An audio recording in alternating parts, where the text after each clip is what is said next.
I'm sorry about that. Thank you. Somehow my audio was shut off. So thank you for letting me know that. Is that better? Yes. Okay, so let me start from the top. Our norms for today are to presume good intentions, to post questions in the chat, and please, I encourage you to do so. To pay attention to yourself by keeping your audio muted, as well as to me, that was really helpful. Thank you for that. And then feel free to put ideas in the chat, like I said. If you have technical difficulties, like I just did, pause, shut down, try again, go on your phone, check in with an ed tech. Okay. Thank you for sharing the slides. Possible outcomes for today. Really simply, I'm going to give you a really super brief history of syllabi. I'm going to help you think about the why behind your syllabus. And I'm going to give you some new information that will help you determine ways to align with our district expectations. Okay. Today's session is in 3 parts: the why, the what, and the how. And we're going to start with the why. Do I have any questions before we start?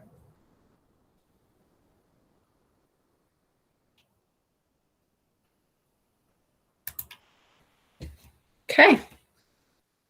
The why. What is the why behind syllabi? When I ask this question, I'm asking this question deeply. And I'm also asking this question a little bit tongue-in-cheek. I want you to really think about what is the why behind syllabi.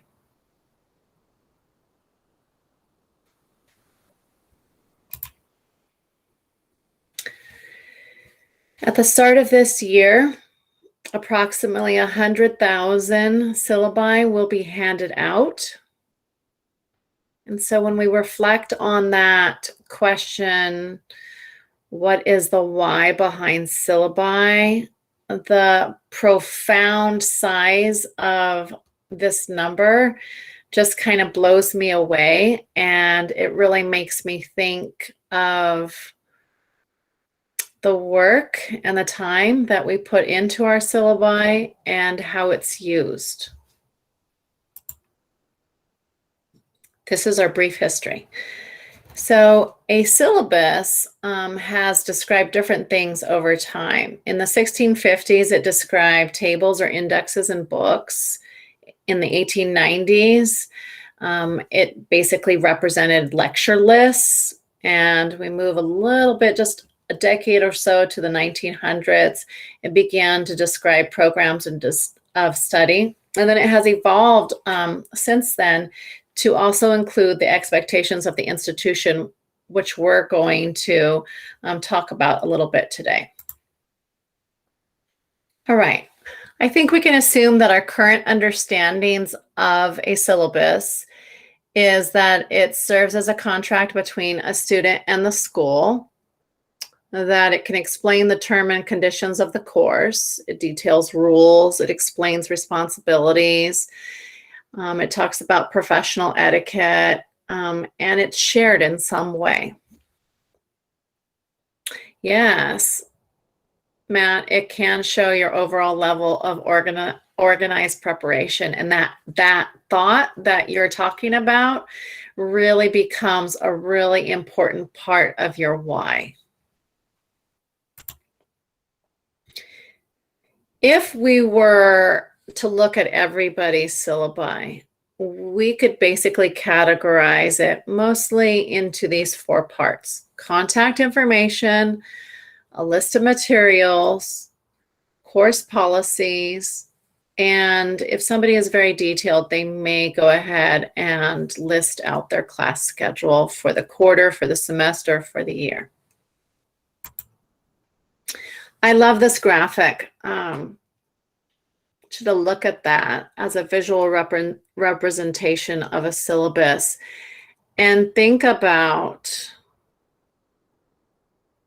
what that picture represents.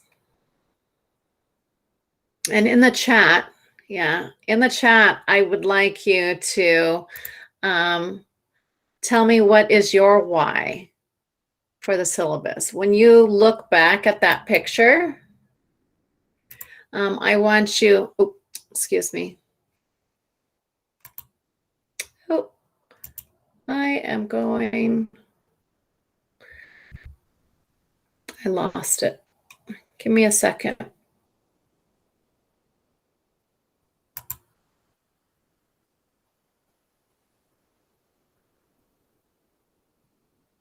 A roadmap to your class. Thank you for putting those in the chat while I get back on track.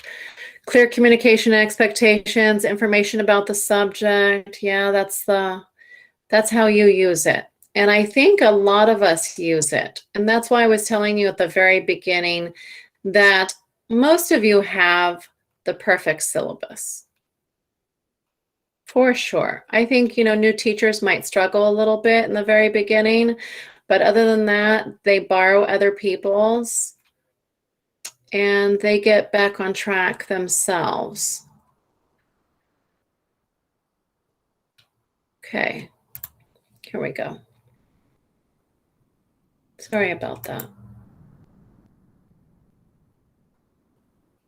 So let's see what else we have in terms of a roadmap to your class, setting clear expectations, a guide to success.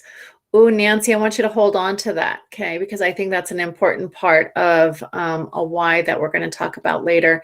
Clear expectations, yes. Overview of what will be covered and how it's graded. Juan says, can we get the sign-in link? Yes, Juan, we sure can. Sorry about that. It's on the top of the slides if you can pull those up. I'll put those in the chat again. Okay, there they are.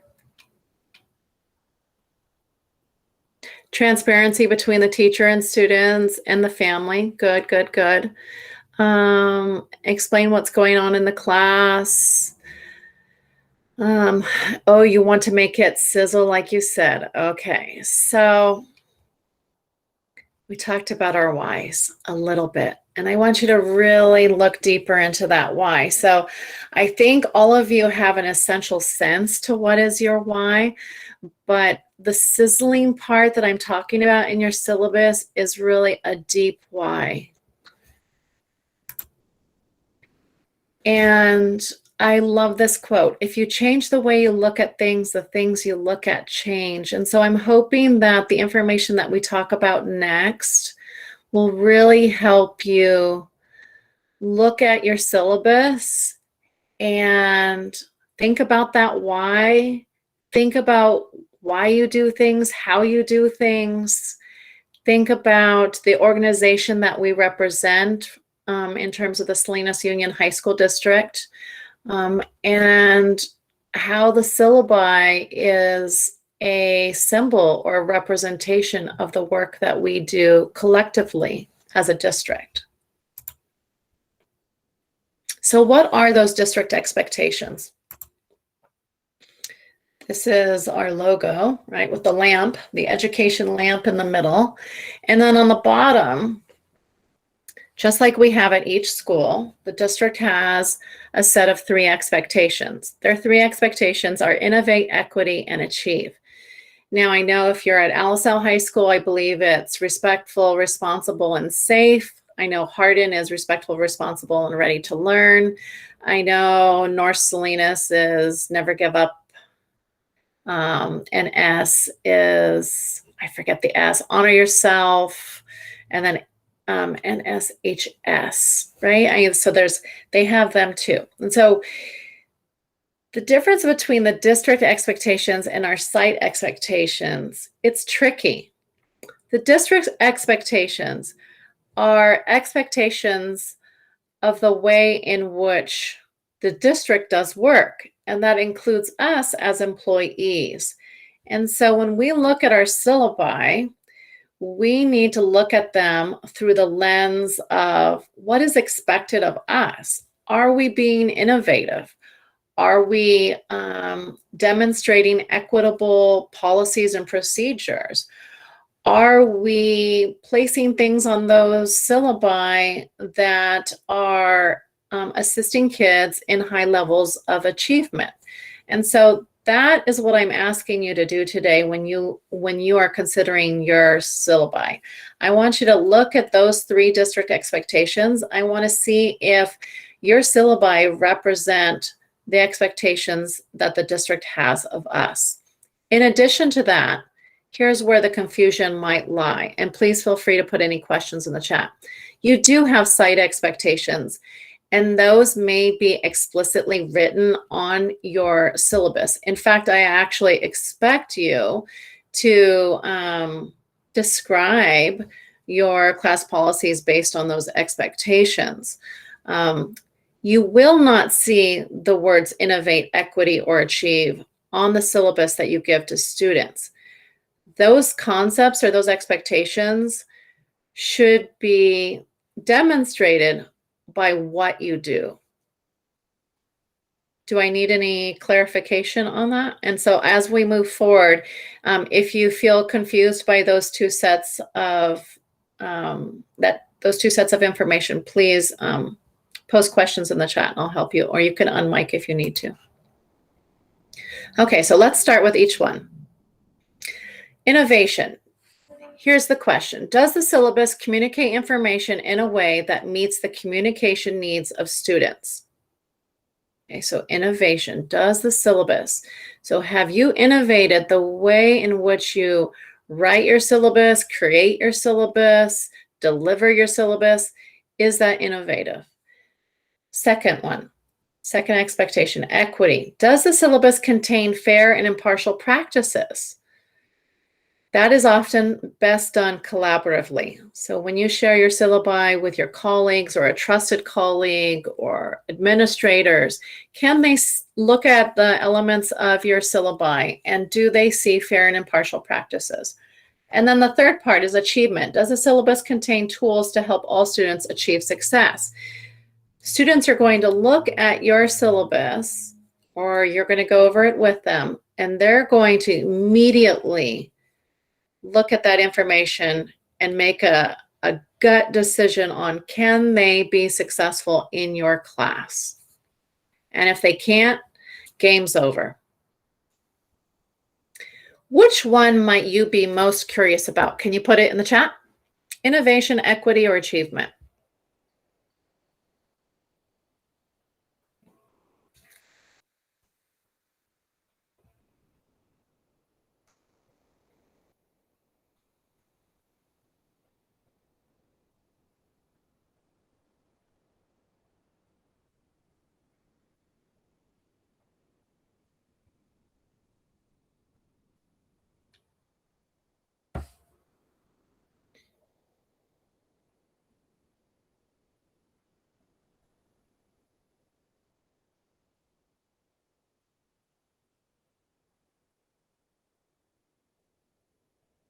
Okay, I see we are split between all 3 based on individual needs, and that's what I hope to have had happen.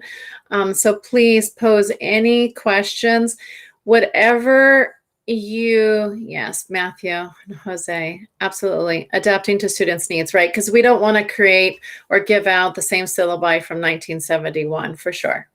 Okay, love that. Okay, moving forward. Okay, so innovating begins with intention, right? And so that's what the gentleman in the chat were talking about. So what's the purpose of the syllabus? Is it to communicate, to motivate, to intervene? What tool is used to create the syllabus? Is it a doc, an infographic, app, slides? What practices on the syllabus are aligned to school district and global expectations or global climate? And what are the students supposed to do with a syllabus beyond day 1?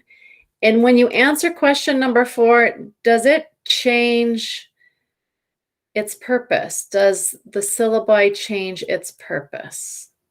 Okay. All right.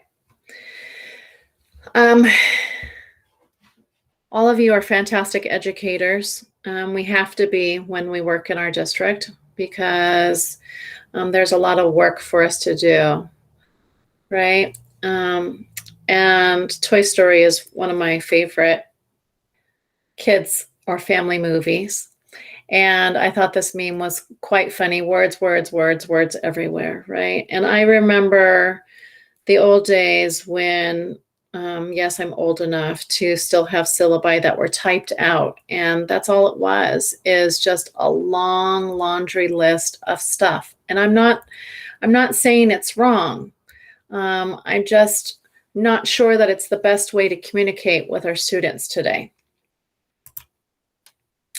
I want you to remember that the syllabus is a tool. Okay, that is for sure one of the things I think we can all agree on. And so I think IKEA directions are a good example of the evolution or adaptability of directions for putting something together. So, you know, when you get directions or instructions in the box of something that you have to put together, you know, you can have the words, but words are really confusing, especially when it's something new.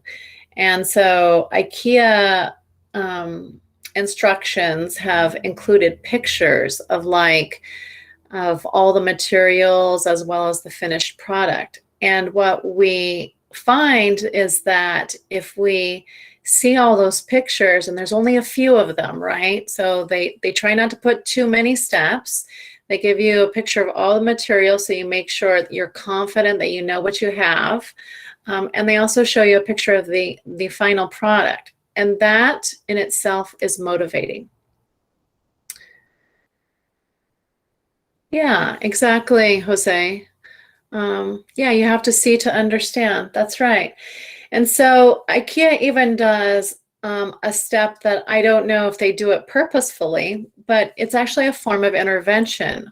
When they put what not to do on there, as what the mistakes are or how to further clarify what it is so that you can be successful, that's actually, the syllabus is actually a form of intervention, and it's an early form of intervention because you're doing it almost on day one, or for some of us in week one. So here are some examples, innovation examples, and I think this is what some of you are probably thinking of in terms of innovation is, and I know these are colorful ones and generally not, you know, it's not something that I would definitely recommend for everybody, especially at the high school level when you have so much information. But I gave these as examples because what can you change on your syllabus? What can you switch to a graphic, right? And so sometimes the graphic it deepens your understanding, or the understanding stays for a longer period of time, especially for those kids who might throw away their syllabus. And so these are some of the examples. You can just use a graphic to replace a part of your syllabus. You can find a template. I know, like in one of our departments, we create a collaborative template, and then we customize it as we make it our own. You can also go paperless. I have seen some schools either posting their syllabi to, they've done it in lots of different ways, posting it to Google Classroom, posting it with Kami so the signature comes back electronically. I've seen it as a shared document where it's shared with all of their students, and so it is something that can be accessed any day of the year.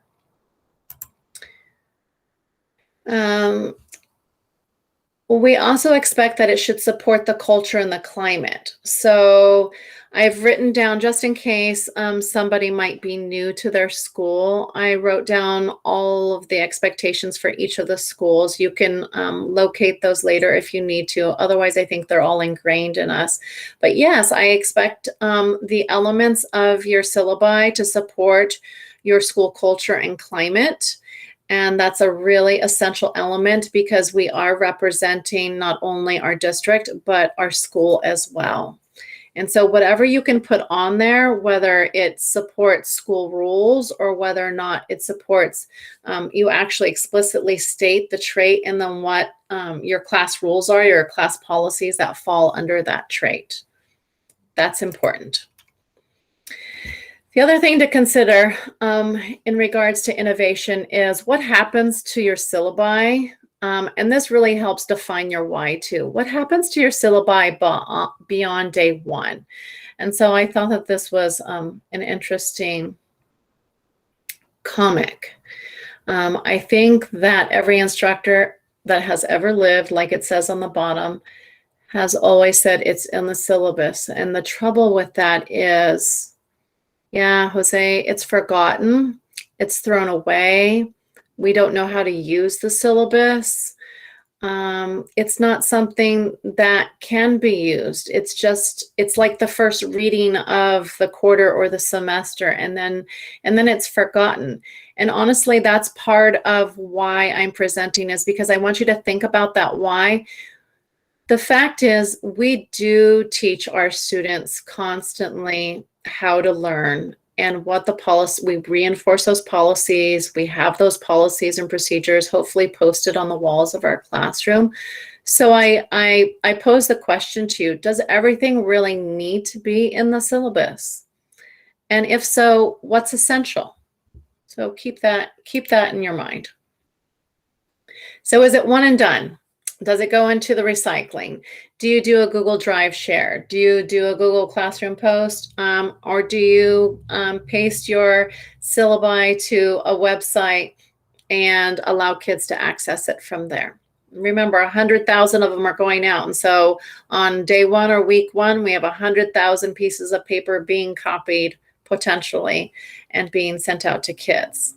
Does anyone here or in the past year, did they send out an electronic syllabi? I'm curious. Excellent, Maria. Posted on Google's Classroom, Jose. Excellent. Yeah, okay. And posted on Google Classroom. Okay, well, I'm glad to see. I'm hoping to get more people, if not all people. Going paperless has been, part of society. Yes, and keep it under resources tab. Okay. Yeah. For the last 5 years, I think we could have went paperless. And so I'm hoping that everybody is on board with that by this point. So let's go to equitable practices. There are a lot here, and I'm not going to read them individually. You can read them if you'd like, but these are just some of the quick things that came to mind about equitable practices. I don't know what each of your syllabi look like. You are all in different subject areas, and some of you feel comfortable putting a lot, some of you feel comfortable putting a little. And like I said before, your syllabi is perfect for you, okay? Or your syllabus is perfect for you. But I want to challenge you to look at the things that you have on it and perhaps look at some of the things that are on this list, and then look back at your syllabus and see what do I have that can be more equitable, and or perhaps yes, and you have it in English and Spanish. That's an equitable practice. So anytime you have multiple languages in your school, it is proper to have your materials that are going home to the family in each of the languages that are represented in your classroom. That is of the utmost respect, Lynn. So thank you for sharing that practice. Yeah.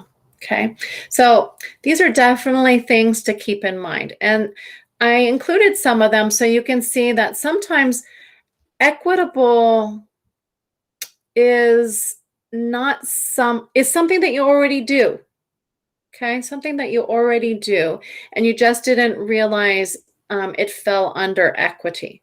Okay, but it's also some things you don't do. So some of our practices are really old-fashioned.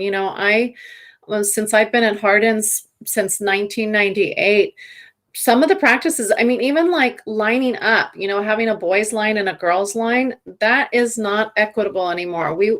That's an old-fashioned practice. And so you have to start to look at all of those things and how you do business in your classroom.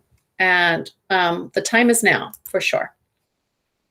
Okay, some of you wrote that you are most interested in planning for achievement on your syllabi. And one of the things that, as an intervention specialist especially, one of the things that I like my teachers at my school to extend to their classes is their own tiered structure. And so I would really like you, I think, and this is where you're planning for achievement, because if I was a student and I was reading your syllabi, I would want to know if this, in my mind, if this class was particularly hard to me, or I had a preconceived notion that this was a difficult subject, I would want to know, what did my teacher have in place in case I struggle? And I would like to have that explicitly stated. So you don't have to have an inverted triangle or anything like that. But basically, what kinds of things do you have to support all students? And they're simple things like good first teaching, right? And I know at our school, I don't know that all schools have it, but we have a planned intervention period. And so that's a tier 1 support. And then what do you have at tier 2? So when you look at the data in your grade book, and it could be observational data too, but you see a group of students that need help in a particular area, how do you target them? And is that explicitly stated on your syllabus? And then even going beyond that, what happens when you exhaust all of your supports? Or what happens if you need to support students one-on-one or one-on-two? Do you have opportunities for them? And so that is another way to make your syllabus sizzle. Put that information on there, because I believe somebody said it earlier, is that they want their syllabus to make students feel like they can succeed, okay? And this is a really important element in that. So how to start? I want you to build on what you already have. When you are learning about something conceptually and changing the way that you, changing your practice, really build on what you already have, okay? It's really important for sustainability. So here are some things that you should do. Start with your why. Really think about that why. Take time to think about your why. It might not be this year. It may be as you go through the year, and that's good too. Pick one expectation, innovation, equity, or achievement. Pick one and try to improve that one. Think things through before you do them. Make it a system. And focus on this accessibility. Will it make my students more successful? Will they feel more successful in my class? Will I feel more successful in how I communicate? Write all your statements in the positive. You shouldn't have no's on your syllabus. And if you picked one expectation to improve and that was too easy, try another one and keep adding to it. Things you shouldn't do. Don't wait to the last minute to put something on your syllabus. And the reason why is because anything last minute you won't be able to sustain. It tarnishes your integrity, and it's really not sustainable. Use only words. Yeah, that's an old practice. Don't use only words anymore. Try to really work to replace something that you can with a graphic or a visual. Don't change everything. It'll overwhelm you, and your message won't be delivered well. Don't use somebody else's syllabus. And the reason why I say that is not because I'm going to tell on you or anything like that. It's because it doesn't match your why. And don't use anything. Don't use an outdated or unlawful practice that you record on your syllabus, because it can and it will be held against you. Okay. Here's some kindling. So I went over the presentation with a colleague and said, well, let me just throw out a couple ideas of what you might do. And so for innovation, maybe you replace a section with a graphic. Maybe you use a new app to design your syllabus. Maybe you go paperless. For equity, maybe you put your pronouns next to your contact information to show that that you welcome all students, that you have an inclusive classroom, and that you welcome all students, and that they have the right to their own pronouns. Translate your syllabus. I often used a colleague to do that.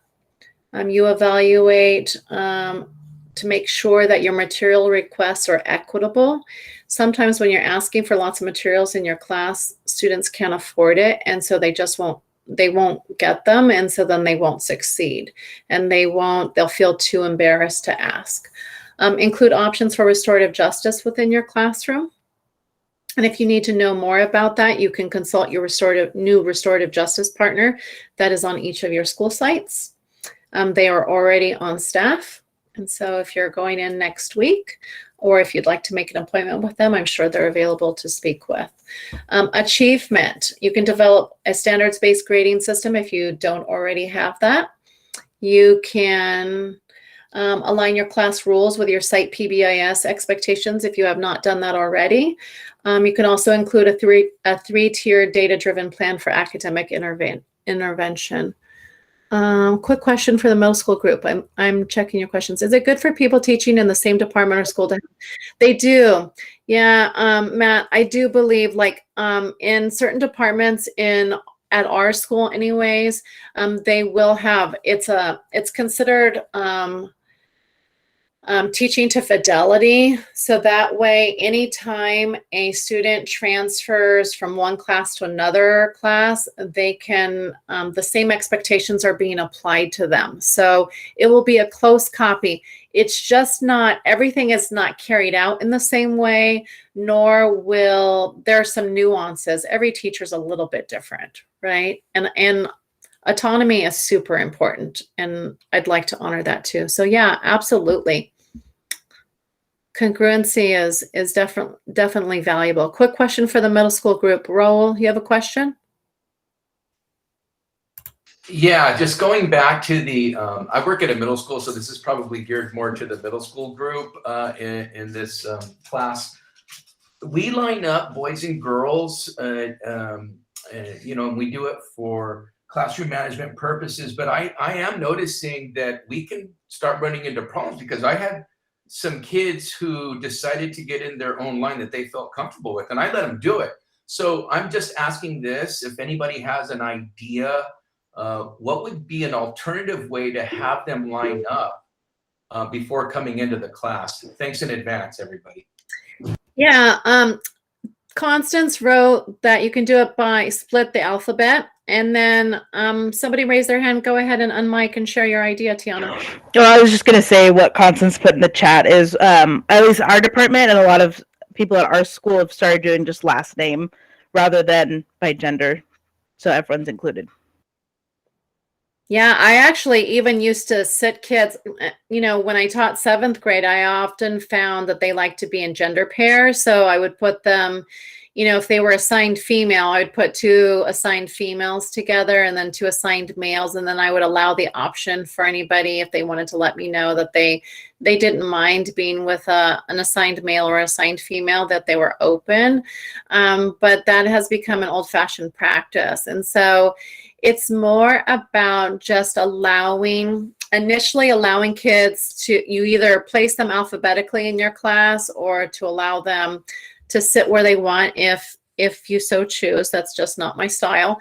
And then lining up, I always did, if you had 2 lines just because of space, I always did, if you're like the furthest away from the door, you were in the line closest to the window, right? So like if you had to go in first, kind of like if you're in a scrunched classroom, whoever is way far away from the door, they go and sit first. And then the second line is whoever is closest to the door. So that's how I would do it.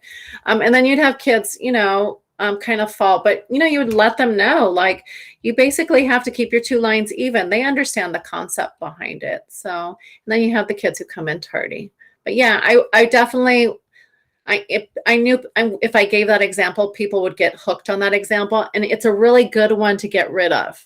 And it's a really easy one in terms of equity, because you're going to fall into the gender debate. And then what is interesting is if you get a kid who's gender fluid, they are going to have a beef with you already from day one as soon as you say boys line, girls line. And so it's just, that's an easy thing to get rid of. Yeah, you can do it different ways too. You can have, I mean, if you have time and you're out there lining kids up, you can do a would you rather line. Would you rather have blue hair or pointed ears? And they can get in one of the two lines too. So you can do it in fun ways as well. Okay.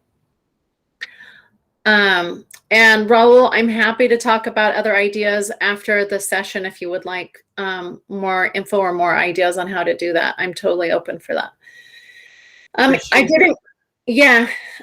did include some resources, and they're not the best ones. And the reason why is because people don't like to share their syllabi. I have found, I did scour the internet.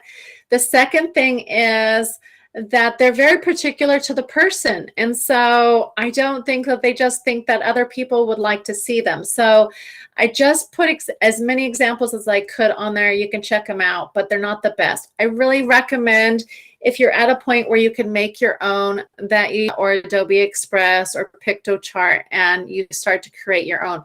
Just if those things are new to you, give yourself plenty of time to do that.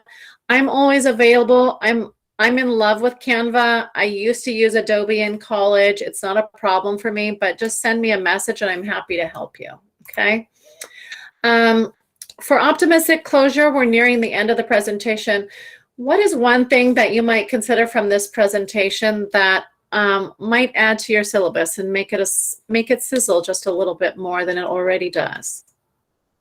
Would you like to put that in the chat?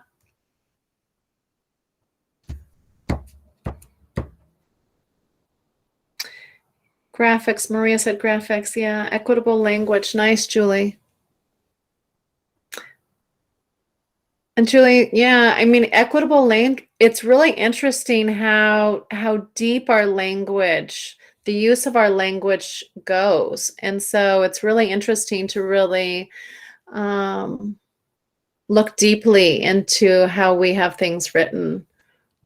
Graphics, even electronic, I love it being detailed. Graphics, yeah. Okay, I like that. A lot of people innovating. Beautiful. Okay.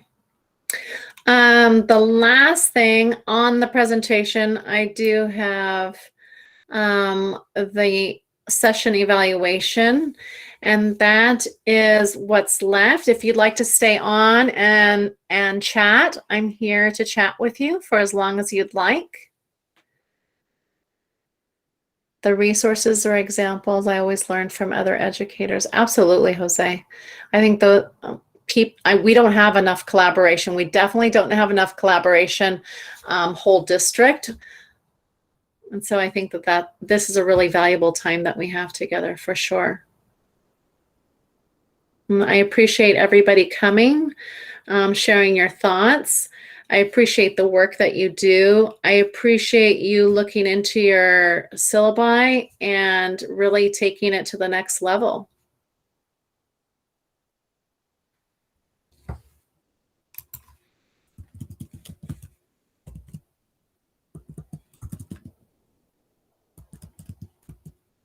You're welcome.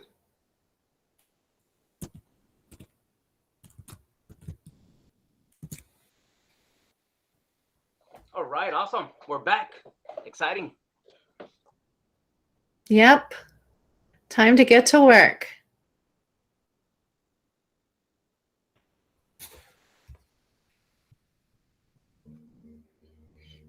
You're welcome. Bye, everyone.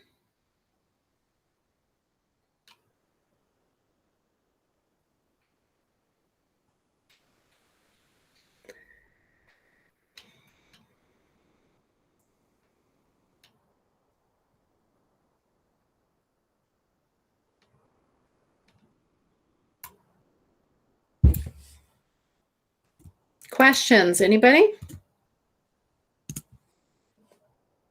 Questions, thoughts, comments?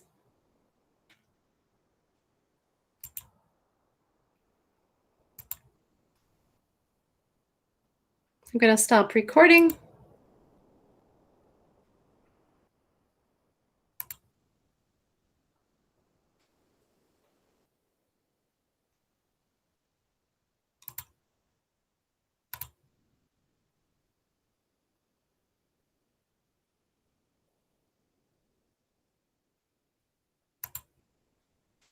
Any thoughts or questions from anyone? Jeannie, just a quick question. Which format do you recommend? Like, did you say Canvas is one you've been using or a different one? Are you talking about an app to use to create your syllabi Yes. or syllabus? I like Canva because it's simple. Well, it's not, I shouldn't say that. I think it's the biggest bang for the buck because in Canva, they have Canva for Education now. So they have templates. They just don't have really good templates for syllabi. But once you create your syllabi in Canva, you'll end up using Canva for everything else. And so that's why it's so great. It's also free, which is also good. Yeah. Adobe, there's a little bit of a, it's easy too, but there's a little bit of a learning curve to Adobe.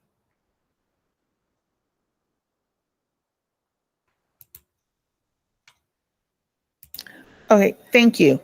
Welcome.